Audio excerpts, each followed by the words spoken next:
దేవునికి మహిమ కలుగునుగాక. దేవాది దేవునికి నా స్తుతులు స్తోత్రాలు చెల్లిస్తూ ఉన్నానండి. ఈ రాత్రికాల సమయంలో దేవునిని ఆరాధించడానికి వచ్చిన మీ అందరకు నా స్వాగతం పలుకుతా ఉన్నాను. దేవుని మందిరము పట్ల,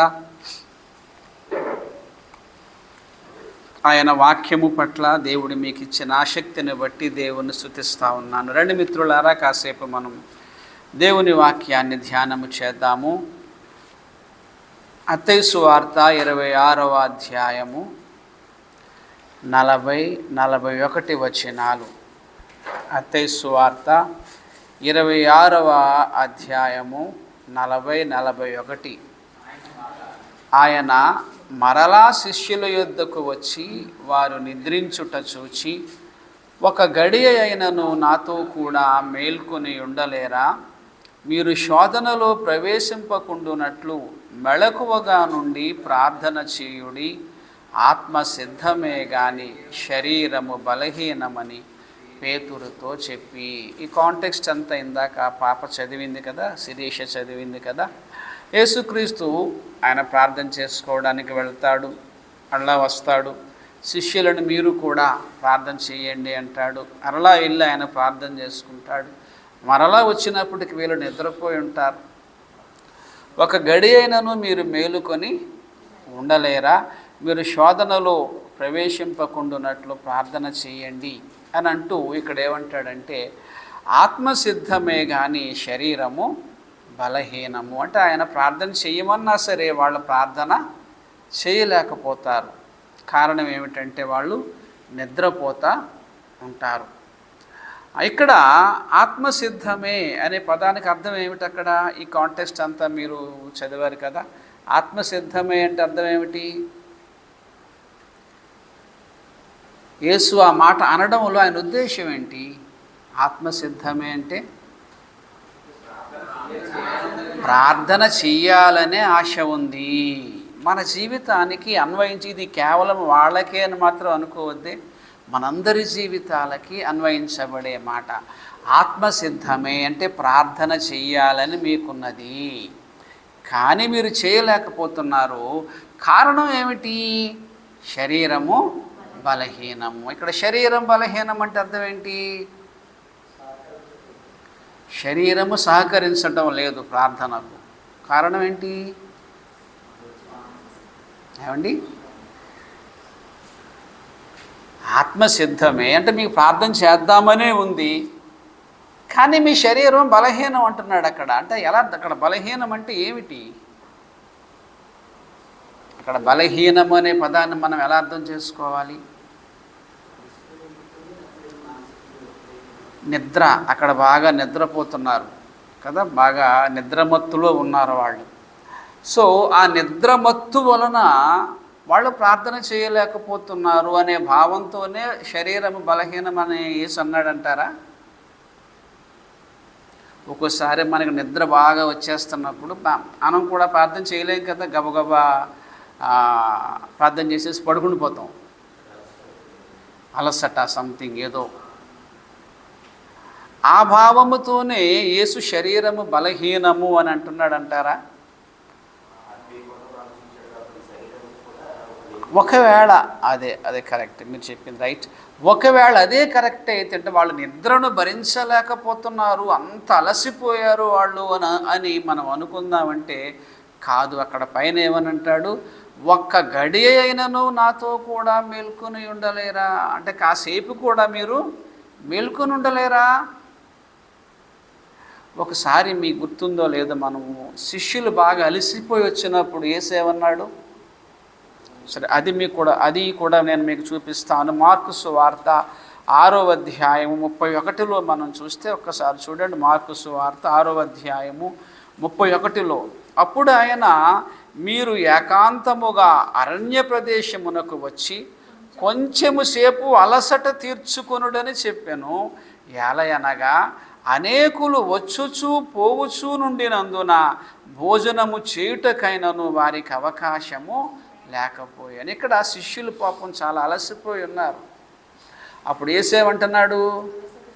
వెళ్ళి మీరు కాసేపు రెస్ట్ తీసుకోండి, ఎందుకంటే అసలు మీకు ఖాళీ లేదు, మీ శరీరం బాగా అలసిపోయింది కనుక వెళ్ళి రెస్ట్ తీసుకోండి అని ఆయనే చెప్పాడు కదా. ఒకవేళ ఇందాక చెప్పినటువంటి ప్రార్థన చెయ్యండి అనే సమయంలో వారి శరీరం అంతగా అలసిపోతే ఆయన అలా అంటాడంటారా? వాళ్ళు నిద్ర లేదు అంటే అర్థం ఎన్ని రోజుల నుంచి నిద్ర లేదు వాళ్ళకి. నిద్రను తాళలేక వాళ్ళు ప్రార్థన చెయ్యలేకపోతున్నారు అనే భావముతోనే శరీరము బలహీనమని యేసు అన్నాడంటారా? లేకపోతే మరి ఒక భావం ఏమైనా ఉందా? అది మనం ఆలోచించవలసిందే. నిజానికి వాళ్ళు నిద్రను తాడుకోలేనంత అంత బాడీ అలసిపోతే ఒక్క గడి అయినను నాతో కూడా మేల్కొని ఉండలేరా అని ఎందుకంటాడు ఆయన? యేసుతో కలిసే కదా వారి ప్రయాణం స్టార్ట్ చేశారు. అవునా కాదా? అవునా కాదండి? చెప్పండి, మీరే ఆలోచించి చెప్పండి. యేసుతో కలిసే కదా. అక్కడ నిద్ర వాళ్ళు భరించలేకపోతున్నారంటే చాలా కాలం నుంచి నిద్ర లేదని ఏమైనా భావమా? ఒక్కొక్కసారి మనకు అలాగే అనిపిస్తూ ఉంటుంది సాధారణంగా. ఎందుకంటే వాళ్ళ కన్నులు భారంగా ఉన్నాయి, నిద్ర వచ్చేస్తుంది వాళ్ళకి. సో ప్రార్థన వాళ్ళు చేయలేకపోయారు. కనుక యేసుక్రీస్తు వారు మీ శరీరం బలహీనంగా ఉంది, మీరు బాగా అలసిపోయి ఉన్నారు, మీకు రెస్ట్ అవసరం అనే భావంతో అన్నాడంటారా? కానే కాదు. ఎందుకంటే ఒక్కొక్కసారి వాళ్ళు అంతగా ఒక్క రాత్రి నిద్ర లేకుండా ఉండలేరా? అంత కష్టమా? వారానికి 2 రోజులు నేను నైట్ డ్యూటీ చేస్తాను కదా. రాత్రి 10 గంటలకు వెళ్ళి మార్నింగ్ 6 గంటలకు వస్తాను. ఆ 8 గంటలు నిద్ర లేకుండానే ఉంటాను. అలాగా నిద్ర వస్తుంది, కునుపాట్లు వస్తాయి, వెంటనే వెళ్ళి ముఖం కడుక్కుంటాను, లేదా టీ ఏమన్నా తాగుతాను. నిద్ర వస్తుంది కదా అని పడుకుండిపోతే అక్కడ ప్రొడక్షన్ ఎలా వస్తుంది? వారానికి 2 రోజులు నైట్ చేస్తాను నేను. నిద్రను ఆపుకోగలం? అంత కష్టమా అండి? ఒక్క రాత్రి నిద్ర లేకుండా ఉండకపోవడం అంత కష్టమా? మరి శరీరము బలహీనం అంటే అర్థం ఏంటి? ఒక్కొక్కసారి మనకు అలాగే అనిపిస్తూ ఉంటుంది. సపోజ్ యాసా ఉన్నాడు, నాకు ఆకలి వేస్తుంది, అన్నం పెట్టి అన్నాడు. నీ జ్యేష్ఠత్వాన్ని నాకు ఇస్తేనే కానీ. ఒకసారి చూడండి, ఆదికాండము 25వ అధ్యాయము 30 నుంచి 32 వరకు చూస్తే, ఆదికాండము 25వ అధ్యాయము 30 నుంచి 32 వరకు చూస్తే, నేను అలసి ఉన్నాను, ఆ ఎర్రగానున్న దానిలో కొంచెము దయచేసి నాకు పెట్టుమని అడిగాను. ఓకే. అందుకు యాకోబు, నీ జ్యేష్ఠత్వము నేడు నాకు ఇమ్మని అడుగగా, యాసావు, నేను చావబోవుచున్నాను కదా. ఆ జ్యేష్ఠత్వము నాకెందుకనేను, చావబోవుచున్నాను కదా అంటే మనం అక్కడ ఏమనుకుంటాం? మనం భవిష్యత్తునికి ఏమన్నా ఒక 10-15 రోజుల నుంచి భోజనం లేదేమో అని మనకు అనిపిస్తుంది. అవునా కదా? నేను చచ్చిపోబోతున్నాను, నాకు జ్యేష్ఠత్వం ఎందుకంటున్నాడు అతను. అక్కడ మనం చూస్తే మనకి ఎలా కనిపిస్తుంది? ఇతనికి ఏమైనా ఒక 10 రోజుల నుంచో 20 రోజుల నుంచో భోజనం లేదేమో అని మనకు అనిపిస్తుంది. కానీ హెబ్రీలకు రాసిన పత్రిక 12:16 ఏమనుంది? ఒక్క పూట కొరకే. ఇంతకీ అతను ఆకలికి తట్టుకోలేంది ఒక్క పూటకే. ఒక్క పూట కూటి కొరకు తన జ్యేష్ఠత్వపు హక్కు అమ్మివేశాడు. వీళ్ళు ఇక్కడ ప్రార్థన చేయలేకపోతున్నారు, నిద్రను తట్టుకోలేకపోతున్నారు అంటే 2-3 రోజుల నుంచి లేకపోతే ఒక వారం రోజుల నుంచి వీళ్ళు నిద్ర లేదనా, అంత అలసిపోయారనా? ఒకవేళ అంత అలసిపోతే ఏసే రెస్ట్ తీసుకోమంటాడు వాళ్ళని. ఏసే రెస్ట్ తీసుకోమంటాడు. ఇక్కడ ఆత్మసిద్ధమే కానీ శరీరము బలహీనము. మన జీవితాలను ఒకసారి అప్లై చేస్తే యేసన్న మాటకి మనకు బాగా అర్థం అవుతుంది కదా. మనం చర్చికి రెగ్యులర్గా వస్తున్నారా? మీరు లేకపోతే మీ ఇంటి దగ్గర మీరు ప్రార్థన రోజు ఒక గంట సేపు చేస్తున్నారా? ఏ ప్రార్థన అంటే మీకు ఇష్టం లేదా? ప్రార్థన అంటే ఇష్టం ఉంది కదా, కానీ చేయటం లేదు. ఏ అంటారు?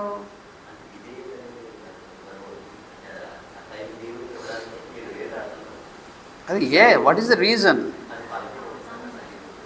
చర్చికి మీరు రెగ్యులర్గా వస్తున్నారండి? చర్చికి సరిగా వస్తున్నారా? ఈ లెంట్ డేస్ బాగా డల్గా ఉన్నాయి. పోనీ సమయానికి వస్తున్నారా? సమయానికి చర్చికి వస్తున్నారా? రావటం లేదు కదా. ఎందుకు రావటం లేదు అంటే చర్చ్ అంటే మీకు ఇష్టం లేదా? మరి ఎందుకు రావటం లేదు? ఏదో ఒక కారణం చెప్తారు కదా, దూరం అయిపోయింది అదొక కారణం, ఒంట్లో బాగాలేదు అదొక కారణం, లేకపోతే వర్షం వచ్చింది అదొక కారణం, ఎండ ఎక్కువగా ఉంది అదొక కారణం కదా. ఇలాంటి కారణాలు చెప్తూ ఉంటాం కదా. ఇంట్లో బిజీగా ఉన్నాము, ఏదో పనుల ఒత్తిడి కారణం. ఇవన్నీ కూడా ఈ రీజన్స్ ఏవైతే ఉన్నాయో ఇవి మీ డ్యూటీకి అప్లై చేస్తారండి? మీరు ఉద్యోగాలు చేస్తున్నారు కదా, ఉద్యోగాలు లేటుకి వెళ్తారా? కొంచెం వర్షం వస్తే మీ డ్యూటీ మానేస్తారా? మీ షాప్ ఓపెన్ చేయడం మానేస్తారా? స్కూల్ పిల్లల్ని ఆటో మీద తీసుకెళ్తారు కదా, సమయాన్ని తీసుకెళ్తారా లేటుగా తీసుకెళ్తారా? మరి ఇక్కడ వచ్చినప్పటికీ అంటున్నాను నేను. అలాగని చర్చ్ అంటే మీకు ఇష్టం లేదా? మరి ఉన్నప్పుడు ఎందుకు అవుతుంది ఇది? ఏదో కొన్ని కారణాలు చెప్తారు కదా, అది భౌతికమైన జీవితానికేమో ఏమీ పనిచేయటం లేదు. డ్యూటీకి వెళ్తున్నప్పుడు నిద్రపోతే వాళ్ళేం ఊరుకోరు కదా. మొన్నే ఫేస్బుక్లో ఎవరో పెడితే నేను పోస్ట్ చేశాను, వాస్తవం అది. ఇంట్లోనట చిన్న సౌండ్ వస్తే మెలకు వచ్చేస్తుందట. అది వాస్తవమా కాదా? అది చర్చిలో పెద్ద పెద్ద సౌండ్లు పెడుతున్నా సరే పడుకుని పోతారట. నిజమే కదా అది? కారణం కొంచెం సీరియస్గా ఆలోచించండి. ఇది వాస్తవమే. పెట్టినతను అది మనం వినడానికి నవ్వుగా ఉన్నా అది నిజమేనండి. ఇంట్లో చిన్న సౌండ్ వస్తే మనకి మెలుగు వచ్చేస్తుంది కదా. ఇంత సౌండ్ బాక్సులతో ఇంత సౌండ్తో గట్టిగా పాడుతున్నప్పుడు, గట్టిగా చెప్తున్నప్పుడు నిద్రపోతారు చాలామంది. కారణం ఏదో లేకుండా ఎందుకు ఉంటుందండి? భౌతికమైన జీవితాలకి ఏమీ అప్లై కావట్లేదు.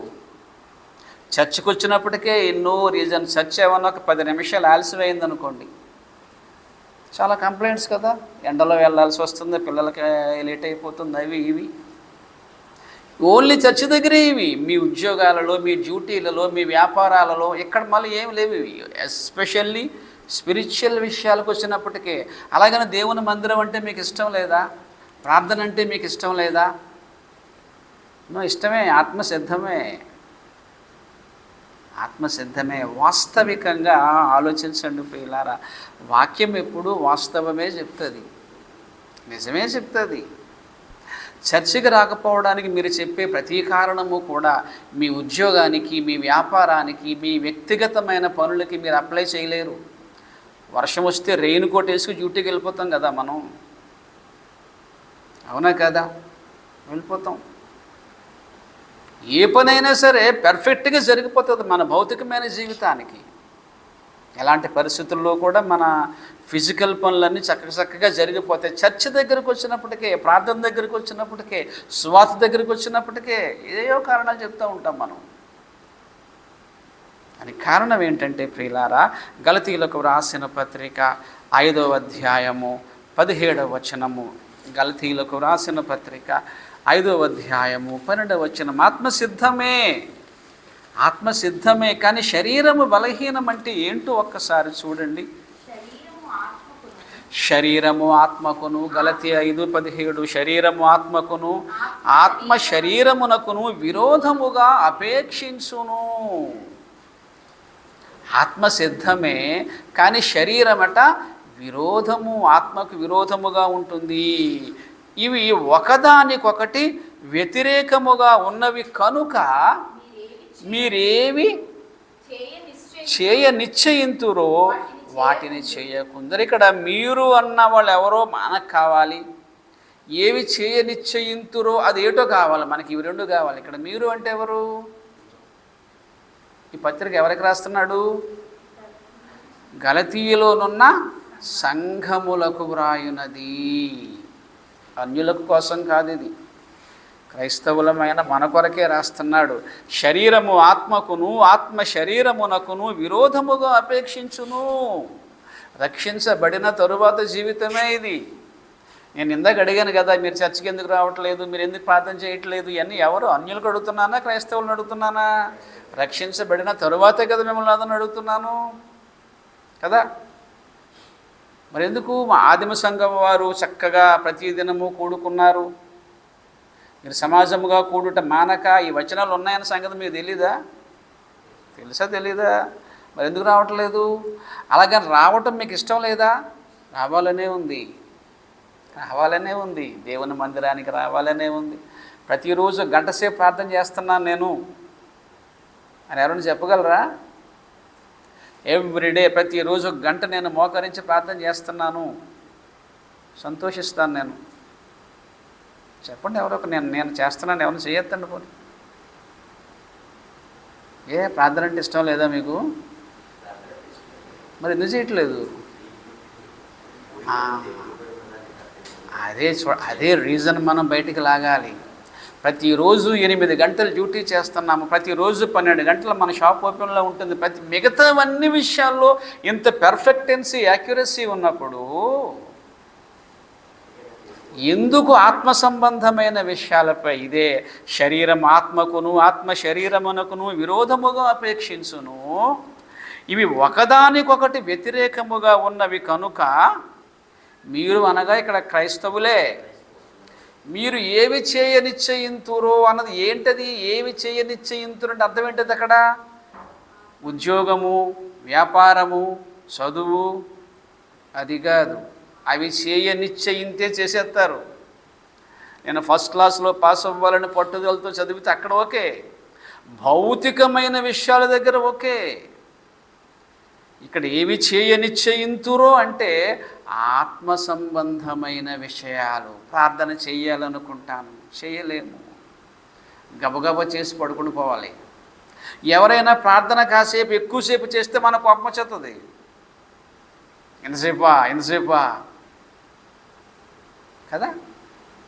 అమ్మో, ఎక్కడ లేని డిసిప్లిన్ చర్చ్ దగ్గరే. ఏదో కొంచెం 10 నిమిషాలు లేట్ అయితే అసలు డిసిప్లిన్ లేదన్న ఫీలింగ్ వచ్చేది మనకి. ప్రార్థన చేయాలి, వాక్యం చదవాలి, సువార్తకు వెళ్ళాలి, మందిరానికి వెళ్ళాలి, టీవీలు చూడకూడదు, సెల్ ఫోన్లు చూడకూడదు అని అనుకుంటాం. కానీ అవి అలాగా జరగటం లేదు. అంటే అర్థం ఏమిటంటే ఆత్మ సంబంధమైన కార్యాలను మనం చేయాలని అనుకుంటున్నా అది చేయకుండా ఆపే ఒక నియమము మన శరీరములోనే ఉన్నది.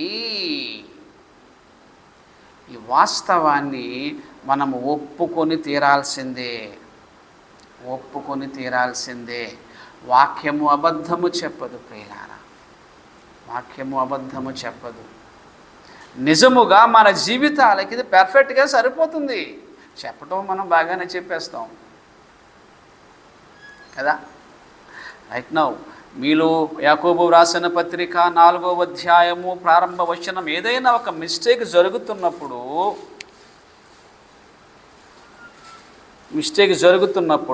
కారణం ఏంటో చూడండి. యాకోబు రాసిన పత్రిక 4వ అధ్యాయము ప్రారంభ వచనము,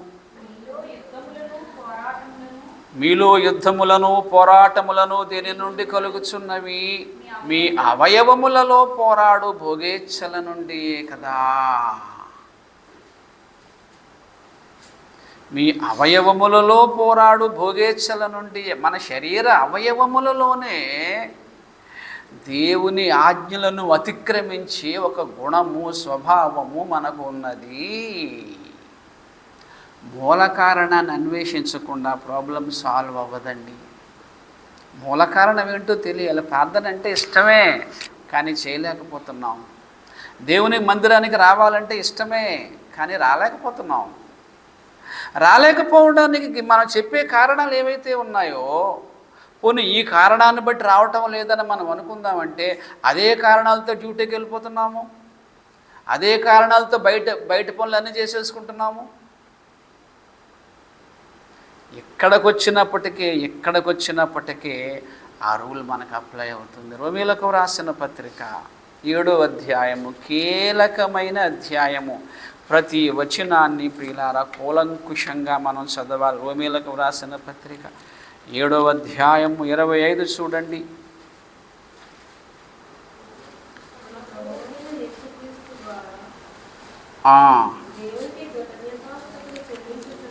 కృతజ్ఞతాస్తుతులు చెల్లించుచున్నాను కాగా, చూడండి ఎంత వాస్తవమైన మాట ఇక్కడ వ్రాయబడింది. మనస్సు విషయములలో నేను దైవ నియమమునకు, శరీర విషయములో పాప నియమమునకు దాసుడునైనను. వాస్తవం ఒప్పుకుంటున్నాడండి ఆయన, ఒప్పుకోవాలి. కాగా మనస్సు విషయములో నేను దైవ నియమమునకు, అంటే ఎవరితను? భక్తిపరుడే. మనస్సు విషయములో దైవ నియమమునకును, శరీర విషయములో పాప నియమమునకును దాసుడనై ఉన్నాను. ఇదండి మూల కారణం. మన శరీర అవయవాలలో ఒక పాప నియమము ఉన్నది. అదే అడ్డుపడిపోతుంది. ఏవి చేయనిశ్చయింతురో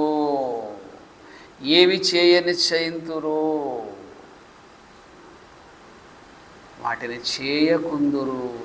అడ్డుపడిపోతుంది అది. దేవుని యొక్క ఆజ్ఞలను మనం ప్రేమిస్తున్నా, దేవుని కొరకు మనం ఏదో చేయాలని ఆశ కలిగి ఉన్నా, దానిని ఆటంకపరిచే ఒక నియమము మన శరీరములోనే ఉన్నది. అది కారణం అండి. ప్రార్థన చేయాలని మీకుంది, మీరు చేయలేకపోతున్నారు. దేవుని మందిరానికి రావాలని ఉంది, మీరు రాలేకపోతున్నారు. మీరు చెప్పే కారణాలన్నీ కూడా నాట్ యాక్సెప్టబుల్. అన్నిటికీ అప్లై అయితే కరెక్టే. అది ఒకసారి నీరసంగా ఉన్నా సరే నేను డ్యూటీకి వెళ్ళిపోతూ ఉంటాను. ఇక్కడి నుంచి 12 కిలోమీటర్లు ప్రయాణం చేసి వెళ్తాను కదా. ఎన్నో చేస్తూ ఉంటాం మనం. కానీ పక్క వీధిలో ఉన్న చచ్చితే మనం లేటుగా వెళ్తూ ఉంటాం, టైంకి వెళ్ళిపోతూ ఉంటాం డ్యూటీలకి. అక్కడ అవ్వదు. అక్కడ ఈ సూత్రాలు ఏమీ పనిచేయవు. చర్చి దగ్గరికి, ఆత్మ సంబంధమైన విషయాల దగ్గరికి ఎన్ని కారణాలు చెప్తామో మనం. ఒకసారి ఎవరో అలానే ఆయనకు ఒంట్లో బాగాలేదండి, అందుకు ఈవేళ చర్చికి రాలేదండి అన్నారు. సరే మనకు ఒంట్లో బాగాలేదన్నారు, వెళ్దాం ఒకసారి పలకరించడానికి ప్రార్థన చేద్దామని ఫోన్ చేస్తే, ఎక్కడున్నావు ఆయన అంటే పనిలో ఉన్నానండి. ఆయన వెళ్తున్న పనికి వెళ్ళిపోయాడు. మరి చర్చికి రాలేనప్పుడు ఒంట్లోకి బాగాలేదన్నారు. నేను ఇంటికి వెళ్ళి ప్రార్థన చేద్దామని రెడీ అవుతున్నాను, ఫోన్ చేశాను, ఎక్కడున్నా? Already now I'm in duty అంటే ఒంట్లో బాగాలేకపోయినా డ్యూటీకి వెళ్ళిపోయాడు. అక్కడ ఓకే. మరి చర్చి దగ్గరికి వచ్చినప్పటికీ అక్కడ ఏదో దీనికి కారణం ఏంటంటే ప్రియ, ఇది అందరికీ అప్లై అవుతుంది సుమా. ప్రతి మానవునికి అప్లై అయ్యే విషయం. ఏదో మిమ్మల్ని అంటున్నారని మీరేమనుకోద్దే, అది నాకు అప్లై అవుద్ది, మీకు అప్లై అవుద్ది, అందరికీ అప్లై అవుతుంది. ఇది అందరికీ అప్లై అవుతుంది. కారణం ఏంటంటే మన దేహములోనే దేవుని ఆజ్ఞలను వ్యతిరేకించే ఒక నియమము ఉన్నది. ఈ వాస్తవాన్ని మనం అంగీకరించాలి. 51వ కీర్తనలో దావీదు భక్తుడు ఒప్పుకున్నాడు. నేను పాపములోనే పుట్టానయ్యా, పాపములోనే నా తల్లి నన్ను. బిగినింగ్కి వెళ్ళిపోతున్నాడు, ప్రారంభానికి వెళ్ళిపోతున్నాడు. ఆయనకేమీ తప్పు చేద్దామని లేదు, భక్తిపరుడే. కానీ ఆ సమయానికి వచ్చినప్పటికి పడ్డాడు. శరీరము బలహీనము అంటే అర్థం అక్కడ వాళ్ళకి నిద్ర లేదని కాదు. ప్రార్థన చెయ్యాలని మీరు అనుకుంటున్నా సరే, మీలోనున్న పాప నియమము ప్రార్థన చెయ్యకుండా మిమ్మలను ఆపేస్తుంది.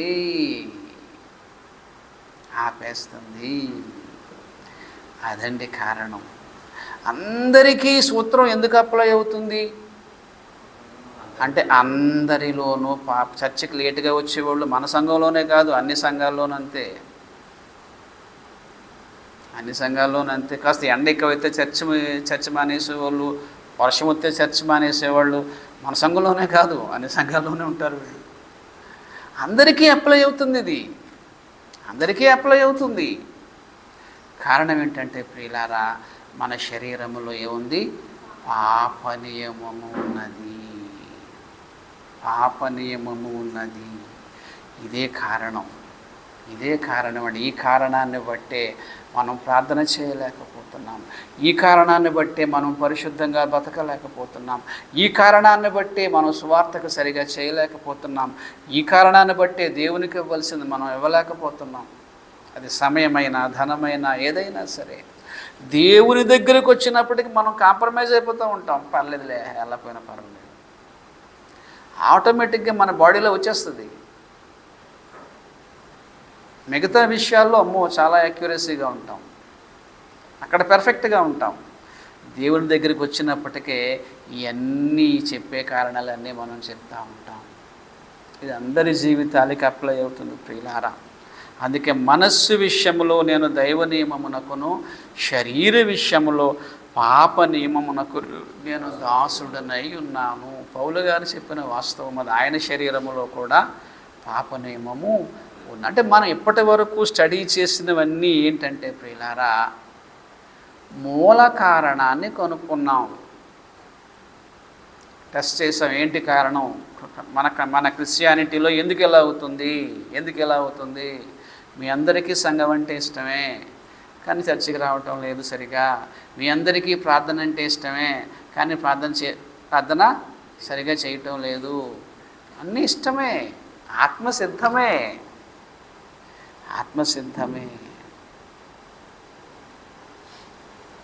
కానీ శరీరములోనున్న పాప నియమం ఉన్నదే, అది మనలను బలహీనపరిచేస్తుంది. సో మూల కారణాన్ని కనుగొన్నాం కదా, సంతోషము. నెక్స్ట్ కనుగోవలసింది ఏంటి? పరిష్కారం ఉంది కదా, పరిష్కారం లేకుండా ఎందుకు ఉంటుంది?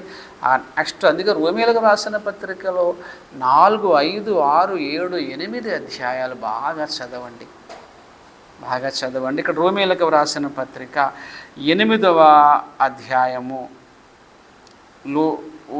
రోమీయులకు రాసిన పత్రిక 8వ అధ్యాయము 13 నుంచి చూడండి. రోమా 8:13, మీరు శరీరానుసారముగా ప్రవర్తించిన ఎడల చావవలసిన వారే ఇందురు గాని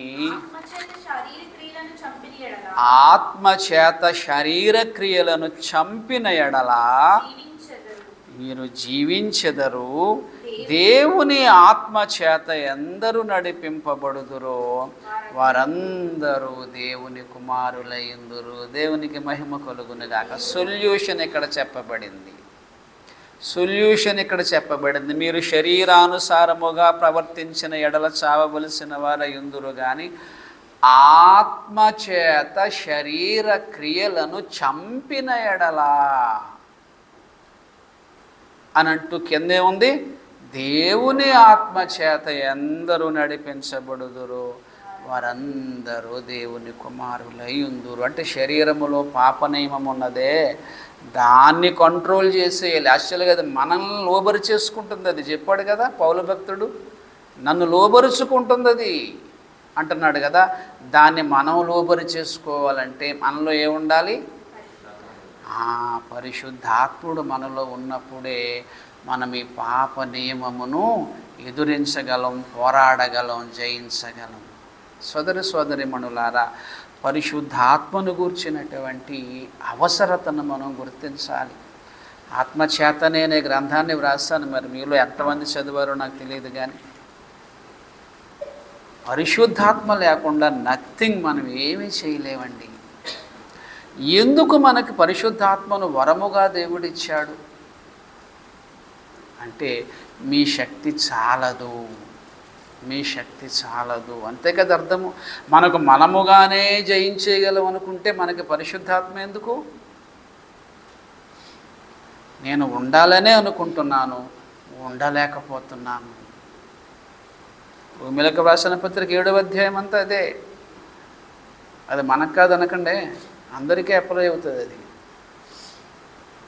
దానికి పరిష్కారం ఏమిటంటే ఆత్మచేత శరీర క్రియలను చంపిన ఎడల జీవించెదరు, దేవుని ఆత్మచేత ఎందరు నడిపింపబడుదురో వారందరూ దేవుని కుమారులైనరు.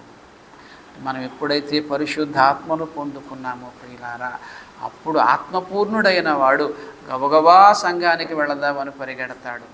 ఆత్మపూర్ణుడైనటువంటి వాడు పాపం చేయడానికి భయపడిపోతాడు, పాపం చేయడు. పరిశుద్ధాత్మలో ఉంటే మనం ప్రార్థన చేస్తాం. మనందరికీ తెలుసు, ప్రార్థన అనగానే భక్త సింగ్ గారు జ్ఞాపకం వస్తారు. మనం వృద్ధాప్యములో కూడా రాత్రంతా మోకరించి ప్రార్థన చేశాడట. ఎలాగ చేయగలిగాడు ఆయన? Because is filled with Holi Spirit. అతను ఆత్మపూర్ణుడైన దైవజనుడు. ఆత్మపూర్ణుడైన దైవజనుడు కనుకనే అతను నిద్ర రాదండి. అతను నిద్ర రాదా? ఆయన మనిషి కాదా? మరి ఎలా ఉండగలిగాడు? అతనిలో ఉన్న ఆత్మ నిత్యము ప్రార్థించేటట్టుగా ఆయన్ని చేసి బలపరిచింది. దేవునికి మహిమ కలుగునగాక. అంతసేపు ఆయన ఏం చేస్తాడండి? ఇదొక కొత్త ప్రశ్న. ఇప్పుడు సుమారుగా గంట సేపు ప్రార్థన అంటే ఏం చేయాలండి అని చాలామంది అడుగుతూ ఉంటారు కదా. ఏం చేయాలి అంటే వాళ్ళకి ప్రార్థన చేయడానికి టాపిక్స్ దొరకటం లేదు. అది పాపం. ఆత్మానుభవం లేనివారు పలికే మాటలు ఇవి. అంటే ప్రార్థన అంటే ఓన్లీ మన అవసరాలు అడగటమే ప్రార్థన అనుకుంటారు వాళ్ళు. ప్రార్థనలో దేవుణ్ణి స్తుతించటం ఉంటుంది.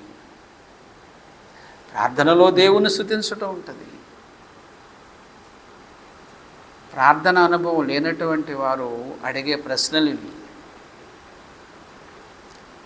ప్రియ దేవుని సంఘమా, పరిశుద్ధాత్మ అనేటువంటిది మనలో ఉన్నప్పుడు ఖచ్చితముగా ఆత్మ సిద్ధమే, శరీరము సిద్ధమే.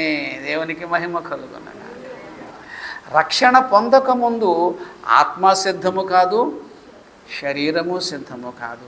రక్షణ పొంది మనం పరిశుద్ధాత్మను పొందుకున్నాక ఆత్మ సిద్ధమే, శరీరము సిద్ధమే. పౌలు భక్తుడు అంటున్న మాట చూడండి. 1 కొరింథీయులకు వ్రాసిన పత్రిక 9వ అధ్యాయము 27వ వచనము. 1 కొరింథీయులకు వ్రాసిన పత్రిక 9వ అధ్యాయము 27వ వచనము. గాలిని కొట్టినట్లు నేను పోట్లాడుట లేదు కానీ, ఒకవేళ ఇతరులకు ప్రకటించిన తరువాత నేనే భ్రష్టుడనైపోదునేమోనని నా శరీరమును నలగగొట్టి దానిని లోబరుచుకున్నాను. దీని అర్థం ఏంటో చెప్పండి. నలగొట్టడం అంటే కర్ర పట్టు కొట్టేసుకుంటున్నాడా బాడీని? నలగొట్టడం అంటే శరీరాన్ని.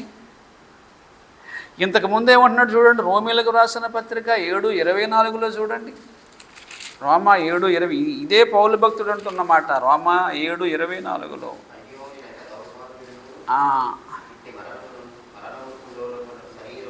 ఒక్కసారి 23 అయ్యగారు. వేరొక నియమము నా అవయవములలో ఉన్నట్లు నాకు కనపడుచున్నది. అది నా మనస్సునందున్న ధర్మశాస్త్రముతో పోరాడుచు నా అవయవములలోనున్న పాప నియమమునకు నన్ను చెరపట్టి లోబరుచుకొనుచున్నది. ఇక్కడ నన్ను లోబరు చేసుకుంటుంది అది అంటున్నాడు పౌలు గారు. ఇక్కడేమంటున్నాడు? నేనే దానిని లోబరి చేసుకుంటున్నాను. నేను చెప్పినట్టుగా అది వినాలి. అంటే తన శరీరముపై అతనికి బలం వచ్చేసింది. ఎలా వచ్చేసింది? దాన్ని అలగొట్టుకుంటడం అంటే అర్థం ఏంటండి? ఎలాగా? దీన్ని మనం ఎలా అర్థం చేసుకోవాలండి? నా శరీరమును నలుగగొట్టి దాన్ని లోబరుచుకున్నాను అంటే ఏంటిది? శరీరం ఇందాక మీరు చూశారు కదా, ఆత్మచేత శరీర క్రియలను చంపివేయడం ద్వారా, అంటే పరిశుద్ధాత్మను పొందుకొని ఈ పరిశుద్ధాత్మ సహాయముతో నిత్యము తనలోనున్న పాపనియమముతో పోరాడుతూ శరీరేచ్ఛలు ఎన్ని పుట్టినా, శరీర ఆశలు ఎన్ని పుట్టినా, శరీర కోరికలు ఎన్ని పుట్టినా, శరీర సుఖం ఎంత కోరుకున్నా సరే పరిశుద్ధాత్మ సహాయముతో వాటన్నిటినీ అణిచేశాడు. ఎన్ని ప్రయాణాలు, ఆయనకు అలసట రాదా? ఎన్ని కష్టాలు, ఎన్ని శ్రమలు, ఎన్ని బాధలు, ఏంటి ఇంత నాకు అనే ఒక విధమైన అసహనం ఆయనకు కలగదా? ప్రతిదాన్ని అణిచేశాడు. Why? Because is filled with Holi spirit. దేవునికి మహిమ కలుగును గాక.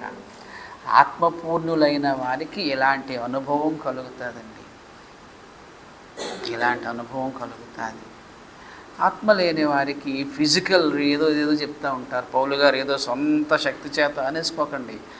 ఆత్మ చేత, పరిశుద్ధాత్మ చేత ఆయన తన శరీరమును ఆయన నలుగగొట్టుకున్నాడు. గలతీయులకు వ్రాసిన పత్రిక ముగించేద్దాం. ఇక 5వ అధ్యాయములో 22 నుంచి ఆత్మఫలమేమనగా అని చెప్పుకుంటూ వస్తూ చాలా విషయాలు చెప్తూ అందులో ఒక మాట కింద అంటాడు, క్రీస్తు యేసు సంబంధులు శరీరమును దాని ఇచ్చలతోనూ సిలువ వేసి ఉన్నారు. దీన్నే శరీరమును నలగొట్టుకోవడం అంటే. దాని ఇచ్చలను, శరీరమును దాని ఇచ్చలను సిలువ వేసి, అంటే శరీరం ఉంటుంది, దానికి ఇచ్చ ఉంటుంది. శరీరములో పాప నియమము, శరీరం ఉన్నంత కాలము శరీరములో పాప నియమం ఉంటుంది, దానికి ఇచ్చలు ఉంటాయి. మనిషిని భక్తి జీవితంలో వెళ్ళనివ్వకుండా అది ఆటంకపరుస్తూ ఉంటుంది అందరి జీవితాల్లో కూడా. అయితే పరిశుద్ధాత్మను పొందుకున్నవాడు దాన్ని సిలువేసేస్తాడు. ఆయన ఆత్మఫలమేమనగానుంది. క్రీస్తు యేసు సంబంధులు పరిశుద్ధాత్మను పొందుకుంటారు. ఆ పరిశుద్ధాత్మ సహాయముతో శరీరము మీద జయాన్ని పొందుతారు. నేను నలుగగొట్టి నా శరీరమును లోబరుచుకొనుచున్నాను. ఇప్పుడు నా బాడీ నేను చెప్పినట్టు వినాలి. Why? Because I'm with Holi Spirit. పరిశుద్ధాత్మతో నేనున్నాను. ఇప్పుడు ఆత్మపూర్ణుడనై ఉన్నాను నేను. ఒకప్పుడు నన్నది లోబరిచేసుకుంది.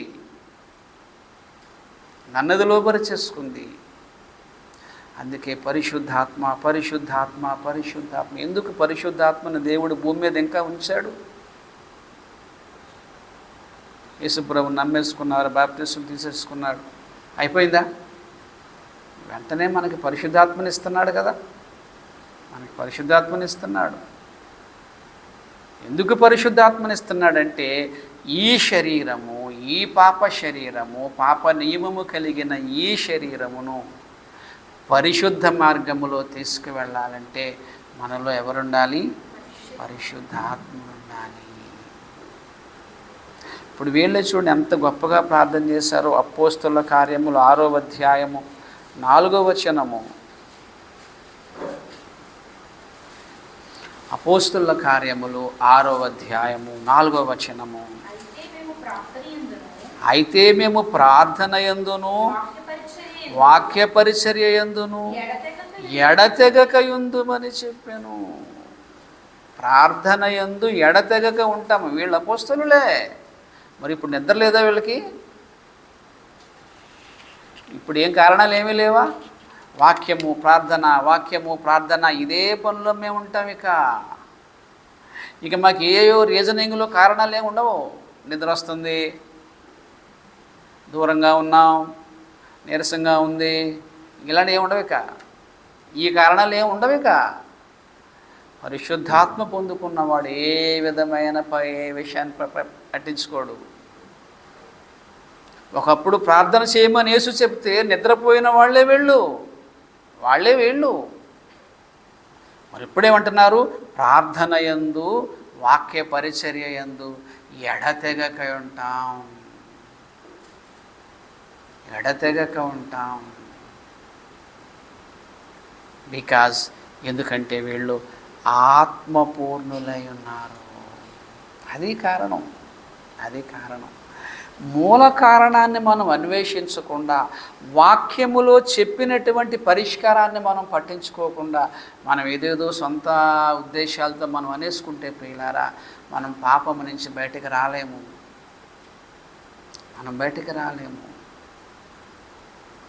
యేసు చెప్పిన మాట ఆత్మసిద్ధమే, శరీరము బలహీనము. అంటే మీరు ప్రార్థన చెయ్యాలనే ఇచ్చ మీకు ప్రార్థన చెయ్యాలనే ఉంది, కానీ మీలో ఉన్న పాప నియమము దానికి అడ్డుపడిపోతుంది. అదే చెప్పాడు. తరువాత ఆయన ఏం చేశాడంటే వీళ్ళను బలపరిచాడు, తన ఆత్మనిచ్చాడు, బలపరిచాడు. అప్పుడు వీళ్ళు హ్యాపీగా, ఇంక ఏ విధమైన కారణాలు అవ్వవు. మనం చెప్పుకునే ఏ కారణము కూడా వాళ్ళు ఏం చెప్పలేదు.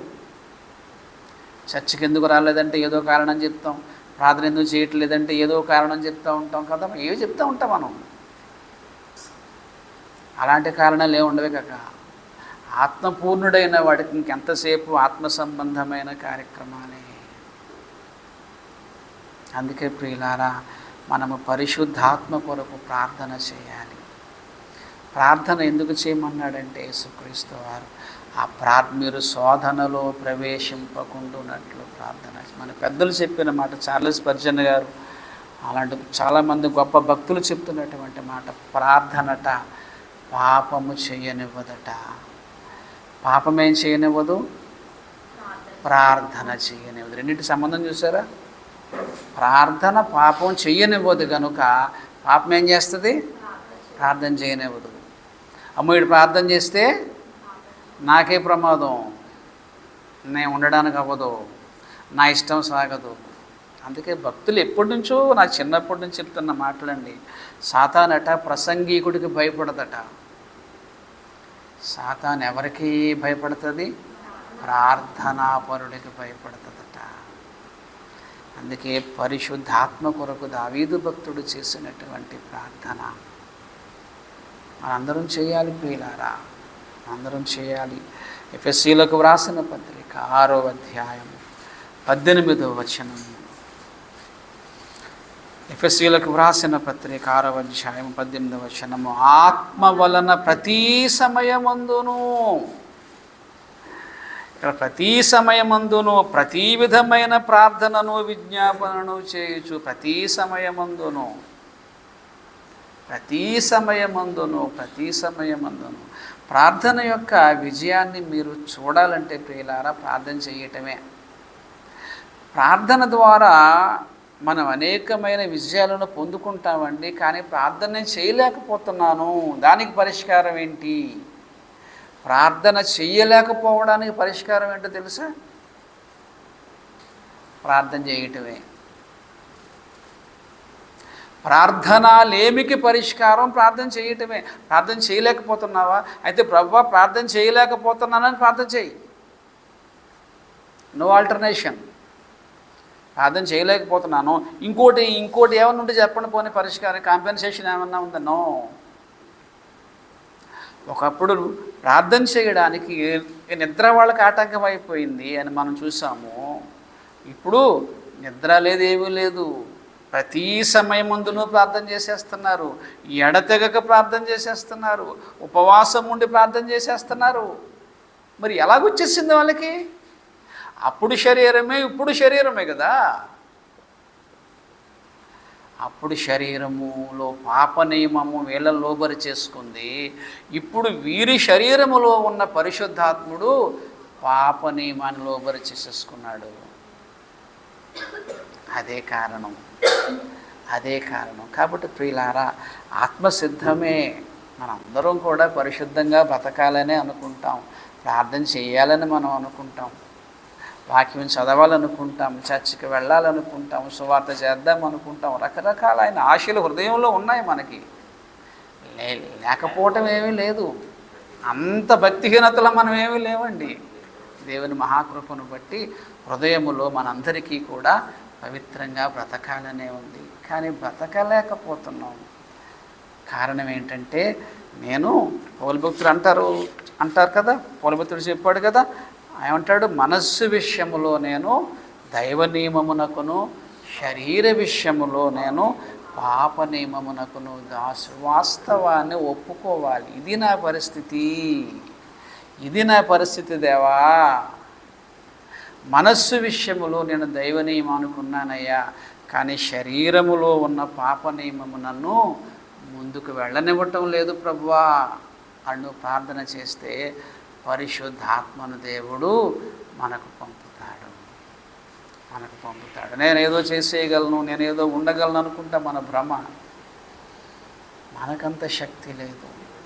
కాబట్టి ప్రియులారా, యేసుప్రభు చెప్తున్న మాట ఆత్మసిద్ధమే శరీరము బలహీనం అనే మాట వాళ్ళకి అడ్రస్ చేసిన అందరి మానవులకు ఇది అప్లై అవుతుంది. అయితే పరిష్కారం కూడా చక్కగా చెప్పాడు. పరిశుద్ధాత్మ దేవుని సహాయాన్ని మనం అడగాల్సిందే. 51వ కీర్తనలో అదే అడుగుతాడు దావీదు భక్తుడు. ఇప్పుడు తప్పు చేసేసానయ్యా, మళ్ళీ ఇంకెప్పుడు చేయను అని ఏదో తన మీద ఆధారపడి చెప్పట్లేదు. బాబోయ్ మరలా ఇలాంటివి జరగకుండా ఉండాలంటే నాలో నువ్వు స్థిరమైన మనస్సును పుట్టించు, నువ్వు పుట్టించు, నీ ఆత్మను నా యొద్ద నుండి తీసివే. ఇదే ప్రార్థన మనం చేద్దాం. ఇక నుంచి ఆత్మసిద్ధమే సంతోషమే. దేవుడు మనల్ని ఆ స్థితిలో ఉంచాడు. ఆత్మసిద్ధంగా లేకపోవడం అనే భ్రష్టత్వంలో ఇంకా మనం లేము.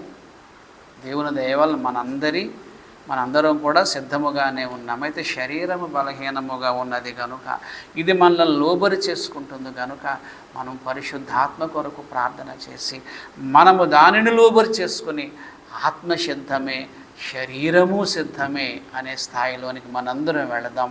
పరిశుద్ధాత్మ దేవుడు అందుకు సహాయం చేయునుగాక. ప్రార్థన చేసుకుందాం. ప్రేమ కలిగిన ప్రియ పరిశుద్ధ తండ్రి, భక్తిగా బ్రతకాలనే మేము అనుకుంటున్నాం. ఆత్మసిద్ధమే ప్రభువా.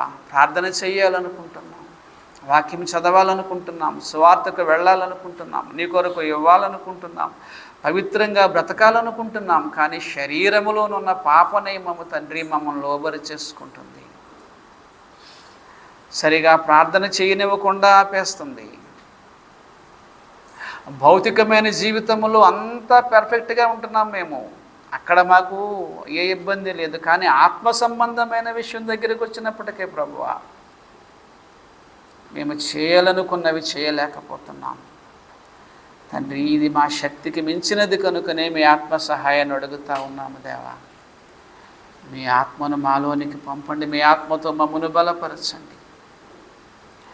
మీరు మాకు ఇచ్చిన ఆత్మ సహాయముతో ప్రభువా మాలోనున్న శరీరంలో ఉన్నటువంటి పాప నియమమును మేము లోబరుచుకొని దానిపై విజయాన్ని పొంది తండ్రి పరిశుద్ధముగా బ్రతకడానికి, ప్రార్థనా జీవితములో గడపడానికి, వాక్యమును చక్కగా ధ్యానించడానికి, పరిశుద్ధముగా బ్రతకడానికి, స్వార్థను ప్రకటించడానికి, ప్రతి విధమైన సత్క్రియకు ఆత్మసిద్ధమే శరీరము సిద్ధమే అనేటట్టుగా మమ్మను తీర్చిదిద్దమని యేసు వారి పేరిటి ప్రార్థన అడిగి వేడుకొనుచున్నాము తండ్రి.